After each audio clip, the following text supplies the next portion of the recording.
Welcome to Killik Co's podcast. We are today covering the second of our themes. Today I'm joined by Jonathan Jackson. He's our head of Equities, and the theme is around America. We see a gradual economic recovery taking place within America at the moment, but Jonathan's highlighted three other trends within the US which we believe are going to have a positive impact over the course of the medium term. So thank you for joining us today, Jonathan. The first of these themes is about the return of industry to the US, almost like the reverse of globalisation. What's driving this first trend?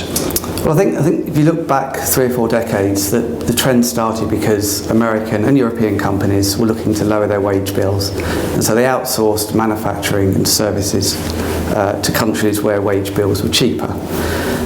More recently, we believe there's going to be a reversal of that trend. Since the year 2000, wage bills in Asia have doubled. In China, they've more than tripled. And at the same time, wages in America and in Europe have barely risen, by 5% in real terms.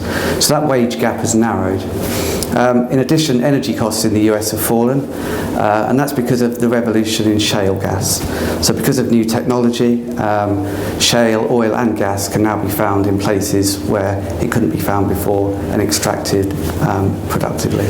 And which stocks have you highlighted to benefit from that particular trend? We've highlighted Union Pacific, so it's a US railroad company, it's listed in the US, so we think that will benefit from an increase in transportation across the country. We've also highlighted Compass Group, so it's a UK listed company, it's a contract caterer, and we think if jobs are created by this theme, then that will help Compass. Now, the second trend you've identified is the increase in investment in infrastructure in the US. Why, again, do you think this is likely to happen?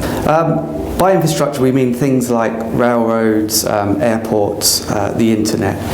We think that's the backbone of a country. It helps the smooth running of an economy. Where investment isn't made in infrastructure, then an economy struggles, especially on a global marketplace. A country becomes less competitive. To take a sort of school textbook analogy, a recent report we read suggested that America got a D+ for its infrastructure, and that America needs to spend more than $3.5 trillion on infrastructure over the next sort of 5 or 6 years. So there's a need for investment, and we think that it kills two birds with one stone. By investing in infrastructure, it brings America back onto the global marketplace in terms of competitiveness, and also it creates jobs. And again, which stocks are you talking about in your thematic note? We've highlighted Wolseley here because Wolseley is a UK listed company. It supplies plumbing and bathroom products. It's benefited so far from the pickup in the housing market in terms of new build, but in time we see that moving on to replacement, repair and maintenance in the housing market, and also construction in the non-residential market. The third trend that you've identified is the increased spending on consumer durable goods, washing machines, TVs and cars. And again, why are you positive on the outlook for this sector? We think the consumer's in a much better shape than it was. The housing market's gone up, the stock market's gone up, jobs have been created, so we think the consumer is in a good place. And we think that the delay that they've made in spending on new products since the credit crunch in 2007 and the need to replace aging products will see a sort of catch up in terms of spend.